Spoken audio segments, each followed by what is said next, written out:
لہٰذا یہاں پر میں خصوصاً اہل تشیع بھائیوں سے ضرور ریکویسٹ کروں گا، جو مولا علی کے ماننے والے ہیں وہ بات سمجھ لیں. مولا علی نے خوارج جنہوں نے مولا علی کو کافر کہا، مولا علی نے ان کے جنازے خود پڑھائے اور کہا یہ میرے بھائی تھے، بگوڑے ہو گئے، میں ان کو مسلمان ہی سمجھتا ہوں.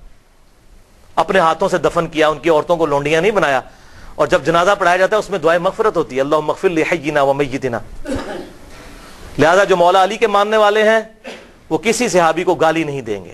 ہاں جو بنو امیہ کے ماننے والے ہیں تو یہ بدعت انہوں نے ہی شروع کی تھی، تو وہ ان کے ماننے والے ہیں، ٹھیک ہے، وہ اپنی نسبت ان کے ساتھ قائم رکھیں. ہم تو الحمدللہ مولا علی کے ماننے والے ہیں، ہم بنو امیہ کے ماننے والے نہیں ہیں، اور نہ ہم معاویہ بن ابی سفیان یا عمر ابن عاص یا مغیرہ ابن شعبہ رضی اللہ عنہم اجمعین ان کے ٹریک پہ چڑھنے والے ہیں. ان کی اللہ تعالیٰ کا ان کا معاملہ اللہ کے سپرد، لیکن ان کی ان غلط چیزوں کے اوپر ہم چلنے والے نہیں. ہم حضرت علی کے ساتھی ہیں، ہم کسی بھی صحابی کو برا نہیں کہیں گے انشاءاللہ. لہذا توبہ کریں. جو بھی آپ کو رافضی نظر آئے، صحابہ پر لعنت کرتے ہیں، کو تم حضرت معاویہ کی پارٹی کا آدمی ہے، تو مولا علی کی پارٹی کا آدمی نہیں ہے، اس لیے تو یہ کام کرتا ہے. وَلِعَاذُ بِاللَّہ. آخری مثال سن لیں، یہ وہ ٹروتھ ایکسپوزنگ مثال ہے جس سے آپ کو پتا چلے گا کہ حضرت علی کو ممبروں پہ گالیاں کیوں ہی نکالتے تھے. اگلے دن میرے والد صاحب بھی مجھ سے پوچھ رہے تھے کہ جی یہ گالیاں کیوں نکالتے تھے، کیا ملتا تھا؟ سوال تو بڑا زبردست ہے. اتنے سال تک گالیاں نکالتے رہے، ان کو ملتا کیا تھا حضرت علی کو گالیاں نکال کے؟ Brain washing. لوگوں کے دلوں سے وہ خلافت راشدہ کو بچانے کی آخری کوشش نکل جائے تاکہ ملوکیت محفوظ رہے. یہ تھی وجہ، اور وہ آپ کو اس حدیث میں پتا چلے گی. سنن نبی داؤد 4131. شیخ البانی بھی نے بھی صحیح کہا، زبیر علی زئی صاحب نے بھی صحیح کہا. اس میں آپ کو یہ بات پتا چل جائے گی حضرت حسن کے بارے میں. سیدنا مقدام بن مادی رضی اللہ تعالیٰ عنہ بڑے جلیل القدر صحابی ہیں. انہی سے وہ ابو داؤد میں حدیث ہے کہ مجھے اللہ تعالیٰ نے قرآن اور اس کی مثل عطا کیا، یعنی سنت. مقدام بن مادی یہ حضرت میر معاویہ کو ملنے کے لیے گئے شام میں، اور وہاں پر بیٹھے ہوئے ایک خبر آئی تو حضرت میر معاویہ نے کہا مقدام تجھے پتا ہے کہ حسن فوت ہو گئے ہیں؟ تو حضرت مقدام نے کہا انا للہ و انا الیہ راجعون. ایک مسلمان کے مرنے پہ یہی کرنا چاہیے نا. لیکن حضرت حسن فوت نہیں ہوئے تھے، قتل کیے گئے تھے. المصنف ابن ابی شیبہ میں موجود ہے انٹرنیشنل نمبرنگ کے مطابق 37,359، اور المستدرک للحاکم میں پورا چیپٹر ہے حضرت حسن کو زہر دیا گیا تھا. وہ زہر کیوں دیا وہ آپ کو پتا چل جائے گا. شہید کیا گیا بڑی چھوٹی سی عمر میں 49 ہجری میں. تو حضرت حسن کی وفات کی خبر پہنچی تو مقدام نے پڑھا انا للہ و انا الیہ راجعون. تو حضرت معاویہ نے کہا کہ مقدام تو حسن کے مرنے کو امت کے لیے مصیبت سمجھ رہا ہے؟ استغفر اللہ، اللہ اکبر، استغفر اللہ. اب جب انہوں نے یہ بات کی تو انہوں نے کہا میں حسن کی وفات کو مصیبت کیوں نہ سمجھوں؟ میں نے خود دیکھا حضور صلی اللہ علیہ وسلم دائیں طرف حسن کو بٹھاتے تھے اور بائیں طرف حسین کو، اور کہتے تھے حسن مجھ سے ہے، حسین علی سے ہے. اور تو کہہ رہا معاویہ کہ میں حسن کی وفات کو مصیبت شمار نہ کروں؟ اور پھر حضرت معاویہ کا ایک چمچہ وہاں سے بولا. حسن جو ہے وہ آگ کا ایک انگارہ تھا، اللہ نے اسے بجھا دیا. اللہ، یہ او خدا کے لیے میرے شیعہ دوستو سمجھو یہ کون سی پارٹی ہے جو صحابہ کے بارے میں بکواس کرتی ہے؟ اگر آپ واقعی شیعہ نے علی، آئی ایم شیعہ پولیٹیکلی، جیسے امام شافعی نے فرمایا تھا اہل بیت کی محبت کا نام رافضی ہونا ہے تو میں رافضی ہوں. رافضی صحابہ کرام پر لعنت نہ کرے کوئی شیعہ، وہ تو حضرت علی کا ماننے والا ہی نہیں، وہ شیعہ علی ہے ہی نہیں، وہ شیعہ معاویہ ہے. تو یہ دیکھیں وہ چمچہ کہتا ہے حسن آگ کا انگارہ تھا، اللہ نے بجھا دیا. اللہ اکبر. مقدام نے کہا اللہ کی قسم معاویہ تو نے میرے دل کو آگ لگا دی ہے، میں اس وقت تک یہاں سے نہیں اٹھوں گا جب تک کہ تجھے آگ نہ لگا دو. یہ ہے انڈر پروٹیسٹ اور اعلان حق جابر حکمران کے سامنے غلط بات کو غلط کہنا ہے. میں تجھے آگ لگا کے یہاں سے اٹھوں گا. معاویہ اللہ کی قسم اگر میں جھوٹ بولوں مجھے یہاں پر ٹوک دینا، اگر میں سچ کہوں تو مجھے بتا دینا. سن معاویہ میں تجھے اللہ کی قسم دے کے پوچھتا ہوں، کیا رسول اللہ نہیں فرمایا تھا کہ سونا مرد کے لیے حرام ہے؟ حضرت معاویہ نے کہا ہاں کہا تھا. اللہ کی قسم دے کر پوچھتا ہوں، کیا حضور صلی اللہ علیہ وسلم نے مرد کے لیے ریشم کو حرام نہیں فرمایا؟ انہوں نے کہا ہاں کہا تھا. اللہ کی قسم دے کر پوچھتا ہوں کہ آپ صلی اللہ علیہ وسلم نے درندوں کی کھالیں اور متکبرانہ لباس اور درندوں کے اوپر سواری کرنے کو حرام نہیں فرمایا تھا؟ حضرت معاویہ نے کہا ہاں کہا تھا. ان کا معاویہ یہ تینوں کام تیرے گھر میں ہوتے ہیں, تینوں حرام کام ہوتے ہیں تیرے گھر میں. وہ جو میں نے کہا نا انڈر پروٹیسٹ. حضرت معاویہ نے کہا مقدام مجھے پہلے ہی پتا تھا میں باتوں میں تجھ سے جیت نہیں سکتا. تھی سانو حدیثاں سنا دو جی امام حنیفہ کے مقابلے نبی دی حدیث آ جائے, ایتھے ویکھو اتنا ہی کافی ہے. تو انہوں نے جب یہ حدیث بیان کی پھر کہا کہ لاؤ مقدام کو کچھ مال دو. اتنا لا کے ڈھیروں مال دیا گیا. حضرت مقدام نے وہیں غریب لوگ میں اس کے سامنے تقسیم کیا. ان کا مجھے مال کی حاجت نہیں, میں نے جو حق ادا کرنا تھا وہ کر دیا. یہ تھا بات بھائی. حسن انگارہ کیوں تھا ان کے لیے؟ صلح حسن ایک ٹریٹی کے تحت, ایک معاہدے کے تحت ہوئی تھی جس میں بڑی بڑی شرطیں یہ تھیں کہ معاویہ تم اپنے مرنے کے بعد امت کو شورا پر چھوڑو گے جس طرح کہ شیخین نے چھوڑا تھا, ابو بکر عمر نے. اپنا خلیفہ کسی کو خود نامزد نہیں کرو گے, اپنی اولاد میں نہیں کرو گے, اور مال فہ میں سے اور مال غنیمت میں سے جو حصہ اہل بیت کو ملتا ہے قرآن کی روح سے مال غنیمت کا وہ ملتا رہے گا. اسی طریقے سے تم جو ہے وہ میرے باپ کے اوپر ممبروں پر لعنت نہیں کرو گے, کیونکہ پہلے سے لعنت شروع ہوگی. شام کے گورنر تھے وہیں سے لعنت شروع کی تھی, یہ ختم کرو گے. لیکن کسی بات پر عمل نہیں ہوا. الٹیمیٹلی پھر انجام کیا ہوا وہ صحیح بخاری کے اندر حدیث ہے, 7109 نمبر حدیث. حضرت حسن کو حضور صلی اللہ علیہ وسلم نے اپنی گود میں اٹھایا ہوا تھا, ٹھیک ہے. اور یہ حدیث شروع یہ ہوتی ہے کہ جب حضرت علی کی شہادت کے بعد لوگوں نے حضرت حسن کو خلیفہ چنا. یہ بھی یاد رکھیے حضرت علی نے حضرت حسن کو خلیفہ نہیں بنایا. حضرت علی نے اپنا خلیفہ کسی کو نہیں بنایا. سنی شیعہ کتابوں دونوں میں لکھا ہے. انہوں نے کہا میں یہ وزن نہیں اٹھاؤں گا, میں امت کو اسی طرح چھوڑ کے جا رہا ہوں, اپنا خلیفہ خود چننا جس طرح حضور کی وفات کے بعد ہم نے ابو بکر کو چنا تھا, میں نے نہیں کسی کو بنانا. پھر لوگوں نے مشورہ کر کے حضرت حسن کو چنا. حضرت حسن نے 40,000 کا لشکر لے کے آئے. صحیح بخاری 7109. سامنے سے حضرت میر معاویہ عمر بن عاص کہتے ہیں کہ معاویہ یہ تو وہ لشکر ہے جس نے موت پہ بیعت کی ہے, یہ تو ہماری تکہ بوٹی کر دے گا.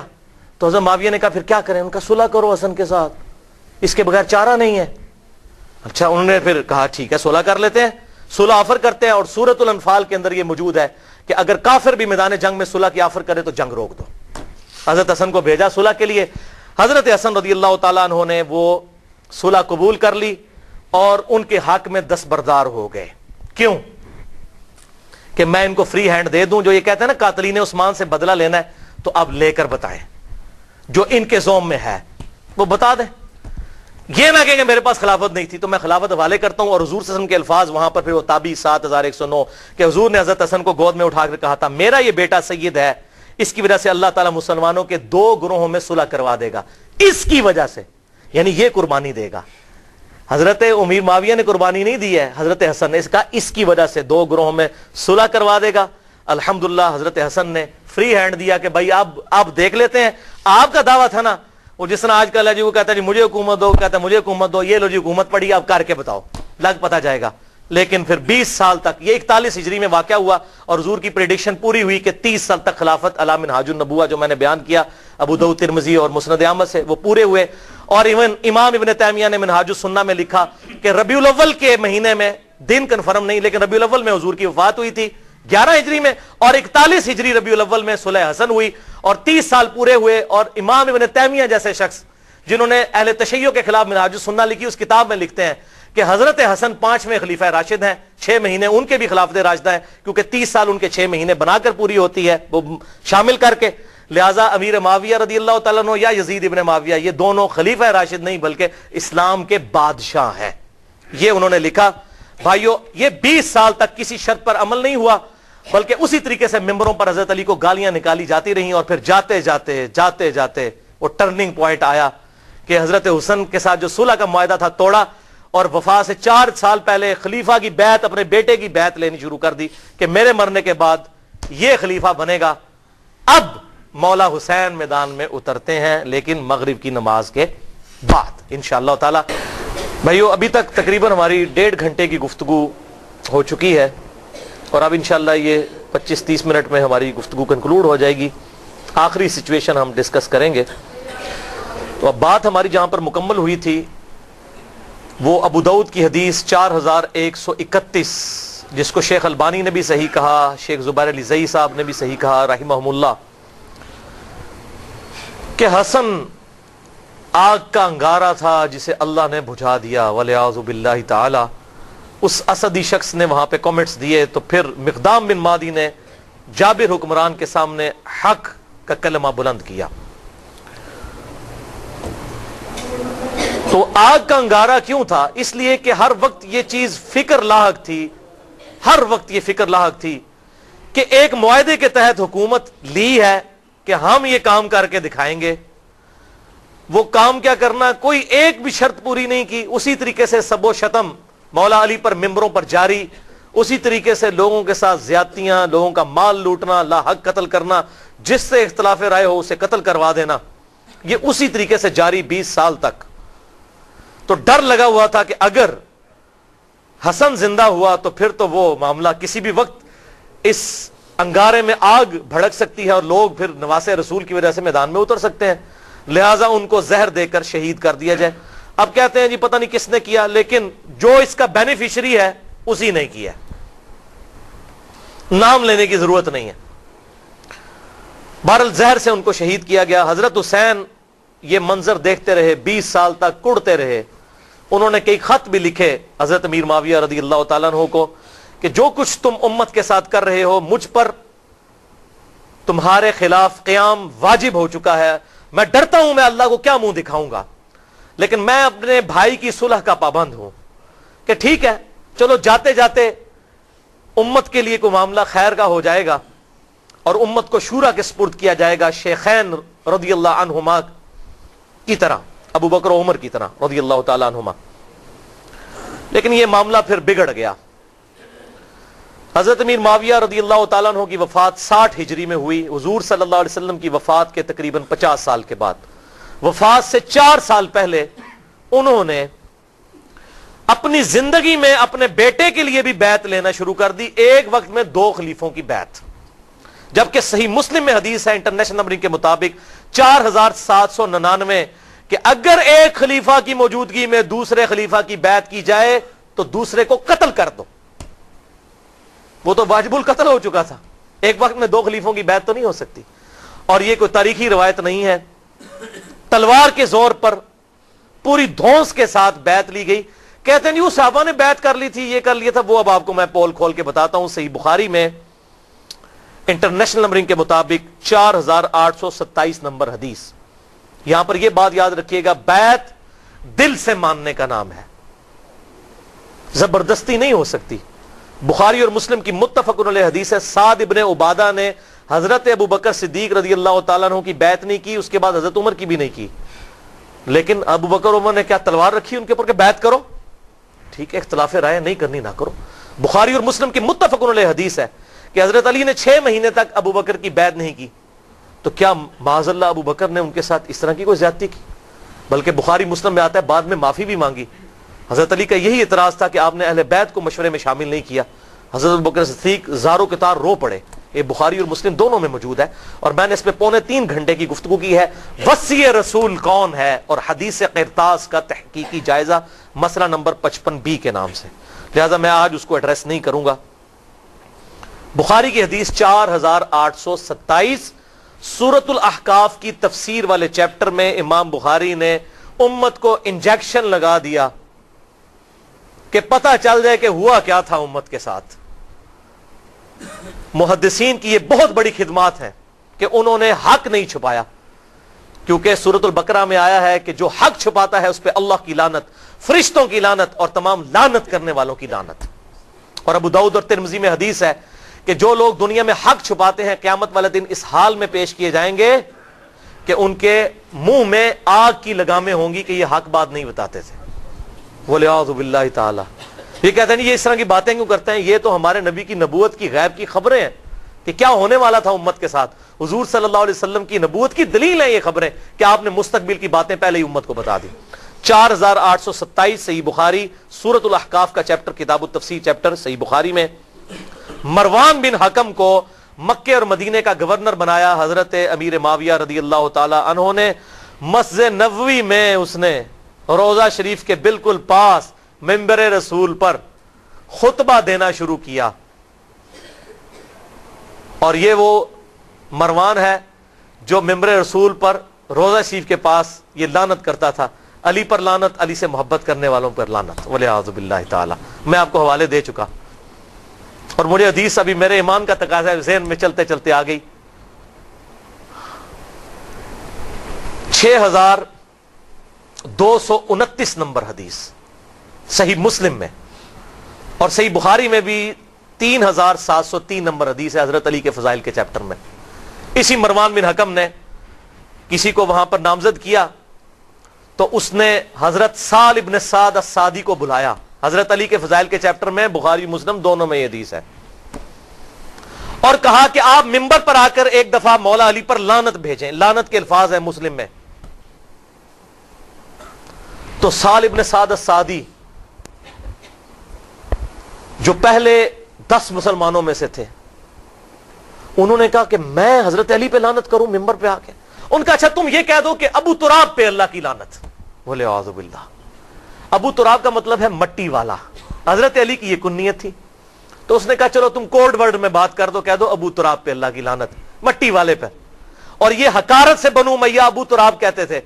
حضرت سال ابن سعد نے کہہ مارا، انہوں نے کہا واہ واہ، اوے مولا علی تو ابو تراب نام سے اتنا خوش ہوتے تھے، کسی اور نام سے اتنا خوش نہیں ہوتے تھے، اور تم کہہ رہے ہو کہ ابو تراب پہ اللہ کی لعنت۔ پھر وہ ذرا ٹھنڈے پڑے، انہوں نے کہا میں کبھی بھی مولا علی کو گالی نہیں نکالوں گا۔ انہوں نے کہا اچھا بتائیے ابو تراب نام کیسے پڑا حضرت علی کا؟ انہوں نے کہا سنو پھر۔ ایک دفعہ حضرت علی اور حضرت فاطمہ کے درمیان چپ کلش ہو گئی، میاں بیوی تھے۔ حضرت علی ناراض ہو کے گھر سے چلے گئے، مسجد نبوی میں جا کر لیٹ گئے زمین کے اوپر۔ حضور صلی اللہ علیہ وسلم آئے اور کہا فاطمہ کدھر ہے علی؟ ان کا یا رسول اللہ ناراض ہو کے چلے گئے ہیں۔ آپ صلی اللہ علیہ وسلم نے فرمایا ایک صحابی کو کہ جا کر ڈھونڈ کر لاؤ۔ وہ ڈھونڈنے گئے تو حضرت علی لیٹے ہوئے تھے، حضور کو آ کے بتایا، حضور خود تشریف لے گئے۔ حضور صلی اللہ علیہ وسلم نے حضرت علی کو اٹھایا، اپنے مبارک ہاتھوں سے جسم سے مٹی صاف کی اور کہا اٹھ ابو تراب، اٹھ ابو تراب، اے مٹی میں لپٹنے والے اٹھ۔ اس دن سے حضرت علی اپنے آپ کو ابو تراب کہتے تھے، حالانکہ آپ کی کنیت ابو الحسن تھی۔ صحابہ آپ کو ابو الحسن کہتے تھے، وہ کہتے تھے مجھے ابو تراب کو۔ جیسے حضرت ابو ہریرہ کو بلیوں والا ابو ہریرہ، نام تو ان کا عبد الرحمن تھا، وہ بلیوں کے بچوں کے ساتھ کھیلتے تھے، اپنے وہ کرتے کی آستین میں ڈالتے تھے، حضور نے کہہ دیا ابو ہریرہ نام مشہور ہو گیا۔ تو اس طریقے سے ابو تراب ان کا نام پڑ گیا۔ انہوں نے کہا مولا علی تو اس نام سے خوش ہوتے تھے، اور آج تم مجھے کہتے ہو کہ میں ان پر لعنت کروں، والعیاذ باللہ تعالی۔ بہرحال یہی مروان بن حکم، اس کو حضرت میر معاویہ نے گورنر بنا دیا تھا۔ اسی خبیث کی وجہ سے حضرت عثمان بھی شہید ہوئے، اسی نے وہ جعلی مہر لگائی تھی جس کی وجہ سے ایک حضرت عثمان کے خلاف جو ہے وہ تحریک برپا ہو گئی۔ اس کو گورنر لگایا، صحیح بخاری 4827۔ اس نے خطبہ پڑھا مسجد نبوی میں اور کہا کہ یزید بن معاویہ بڑا اچھا آدمی ہے، یزید بن معاویہ بڑا اچھا آدمی۔ لوگ کہہ رہے یہ کون سا خطبہ ہو رہا ہے کہ یزید بن معاویہ بڑا اچھا آدمی ہے؟ اور پھر اس نے کہا کہ اللہ تعالیٰ نے امیر المومنین حضرت معاویہ بن ابی سفیان رضی اللہ تعالیٰ عنہ کو ایک بڑی اچھی بات سجھائی ہے۔ وہ امت کے وسیع تر مفاد میں چاہتے ہیں کہ اپنے بیٹے کو اپنے بعد خلیفہ نامزد کر دیں۔ ادھر ہمارے حکمران بھی کہتے ہیں نا امت کے وسیع تر مفاد میں، پاکستان کے وسیع تر مفاد میں۔ اچھا، وہاں پر حضرت ابو بکر کا بیٹا کھڑا ہوا، عبد الرحمن بن ابی بکر، حضرت عائشہ کا بھائی، اور امام بخاری نے نقل نہیں کیا کہ اس نے کیا کہا، انہوں نے کوئی چوبے والی گل کی تھی، او میں گل دسنا کیڑی ہے۔ اس نے ایک بات کی، انہوں نے صحابی تھے وہ، اور مروان تڑپ اٹھا، اس نے کہا پکڑو اس ابو بکر کے بیٹے کو۔ ایسی کی تیسی یہ لوگ حکمرانوں کے خلاف بولتے ہیں، کلمہ حق بلند کرتے ہیں۔ حضرت عبد الرحمن بن ابی بکر جو ہے بھاگ کے حضرت عائشہ کے حجرے میں چلے گئے۔ حضرت عائشہ اسی مسجد نبوی کے ساتھ حجرہ تھا حضور صلی اللہ علیہ وسلم کی قبر مبارک کے پاس، وہاں جا کر پناہ لی۔ تو مروان پھر بھی اس کا غصہ نہیں ٹھنڈا ہوا، باہر سے حضرت ابو بکر کی اولاد کے بارے میں اس نے الفاظ استعمال کیے، تو عبد الرحمن بن ابی بکر وہی ہے نا جس کے بارے میں قرآن میں سورۃ الاحقاف میں آیت نازل ہوئی ہے کہ یہ کافر کہتا ہے اپنے ماں باپ کو کہ تم مجھے کہتے ہو کہ مرنے کے بعد مٹی سے دوبارہ زندہ کیا جاؤں گا، یہ جھوٹے وعدے تم مجھے دیتے ہو ابو بکر کے بیٹے کہ تیرے بارے میں آیت ہے، تو ہے وہ کافر، والعیاذ باللہ۔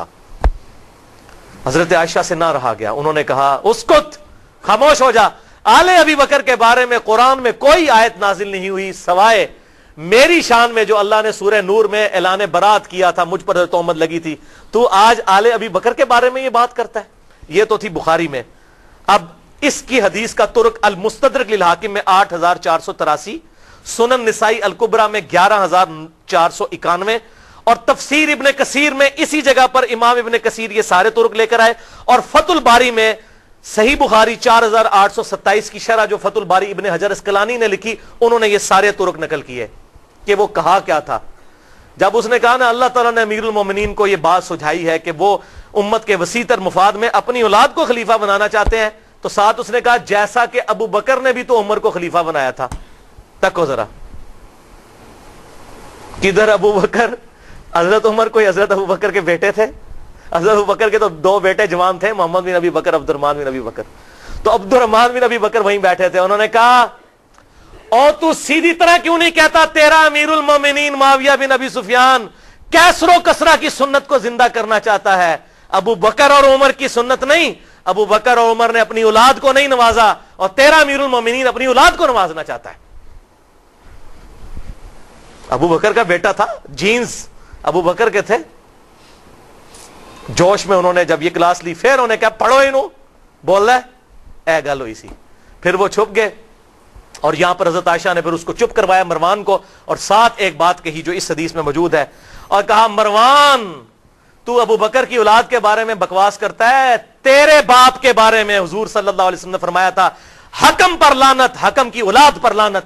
تو اسی حکم کا بیٹا ہے مروان بن حکم, تو اپنے باپ کی پشت میں تھا جب اللہ کے نبی تجھ پر لعنت کر کے گئے تھے. یہ حضور کی غیبی خبریں الحمدللہ. اور ایک اور غیبی خبر سنیں, مسند ابی یعلا میں انٹرنیشنل نمبر کے مطابق 6461, جسے شیخ البانی بھی صحیح کہتے ہیں, شیخ زبیر علی زئی صاحب بھی ٹھیک کہتے ہیں, کہ سیدنا ابو ہریرہ کہتے ہیں کہ آپ صلی اللہ علیہ وسلم نے ایک خواب دیکھا کہ آپ کے منبر پر بنو حکم, یہی مروان بن حکم اور اس کی اولاد, اچھل کود رہے ہیں. تو حضور بڑے غصے کی حالت میں گھر سے باہر نکلے, اور آپ نے کہا کہ میں نے بنو حکم کی اولاد کو اپنے ممبروں پر بندروں کی طرح اچھلتے ہوئے دیکھا ہے, یعنی میرے بعد یہ میرے ممبروں پر آ کر بیٹھیں گے. اور حضرت ابو ہریرہ کہتے ہیں اللہ کی قسم اس خواب دیکھنے کے بعد حضور صلی اللہ علیہ وسلم جتنے دن زندہ رہے, چند دن پہلے آپ نے خواب دیکھا, آپ کو کسی نے ہنستے ہوئے نہیں دیکھا. آپ اتنے غمگین ہوئے کہ یہ مستقبل میں ہونا ہے. تو آپ صلی اللہ علیہ وسلم نے امت کو پہلے ہی اس حوالے سے خبردار کر دیا. اور صحیح بخاری میں 3605 نمبر حدیث ہے, حضرت ابو ہریرہ کہتے ہیں کہ حضور صلی اللہ علیہ وسلم نے مجھ سے ارشاد فرمایا تھا کہ میری امت کی بربادی قریش کے چند نوجوان لڑکوں کے ہاتھوں میں ہوگی. اور حضرت ابو ہریرہ کہتے ہیں میں اگر چاہوں ان لڑکوں کے نام, ان کے قبیلوں کے نام, ان کے ماں باپ کے نام بھی بتا دوں, حضور مجھے بتا کر گئے تھے. بلکہ صحیح بخاری میں 120 نمبر روایت ہے, حضرت ابو ہریرہ اسی کانٹیکسٹ میں کہتے ہیں کہ میں نے حضور صلی اللہ علیہ وسلم سے 2 پیالے لیے, ایک تو میں نے تمہیں بتا دیا جو حدیثیں بیان کرتا ہوں, اور ایک چیز ایسی ہے جو تمہیں بتا دوں تم میری گردن کاٹ دو. کیوں؟ بنو امیہ حکومت میں تھے, انہی لڑکوں کے نام تو حضور بتا کے گئے تھے, انہوں نے امت کا جنازہ نکالنا ہے, تو تم میری گردن مار دو. یہ جو بات صوفی کہتے ہیں جی وہ علم لدنی تھا, وہ علم لدنی نہیں تھا, وہ ان لوگوں کے نام تھے. اگر علم لدنی ہوتا تو سلاسل, چشتیہ, قادریہ اور سہروردیہ میں ابو ہریرہ بھی کہیں پر ہوتے, وہ تو ہے ہی نہیں ہے کہیں. ٹھیک ہے جی. جس طرح حذیفہ ابن یمان کو منافقین کے نام بتائے, حضرت ابو ہریرہ کو بنو امیہ اور بنو حکم کے ان لونڈوں کے نام, ان لڑکوں کے نام بتائے جنہوں نے امت کا بیڑا غرق کرنا تھا. حضرت ابو ہریرہ ڈرتے تھے, اور یہی تمام محدثین نے بخاری کی حدیث 3605 اور 120 کے اندر خود ابن حجر اسقلانی نے بھی لکھا. اور علم لدنی پہ میرا لیکچر ہے 55A, اگر کسی کو شوق ہو تو وہ دیکھ سکتا ہے. تو ابن حجر اسقلانی نے پھر کئی طرق جمع کیے کہ حضرت ابو ہریرہ پھر دعا کرتے تھے, اے اللہ مجھے 60 ہجری تک باقی نہ رکھنا, اور نوجوان لڑکوں کی حکومت سے پہلے موت دے دینا. 60 ہجری میں حضرت میر معاویہ فوت ہوئے اور یزید تخت نشین ہوا, اور 61 ہجری میں ایگزیکٹ 50 سال کے بعد حضور صلی اللہ علیہ وسلم کے دنیا سے جانے کے واقعہ کربلا ہو گیا. حضرت ابو ہریرہ کہتے تھے یا اللہ مجھے موت دے دینا. 59 ہجری میں حضرت ابو ہریرہ فوت ہوئے, انہوں نے وہ 60 ہجری والا زمانہ نہیں پایا. یہ سارے طرق ابن حجر اسقلانی نے نقل کیے انہی حدیث کے تحت.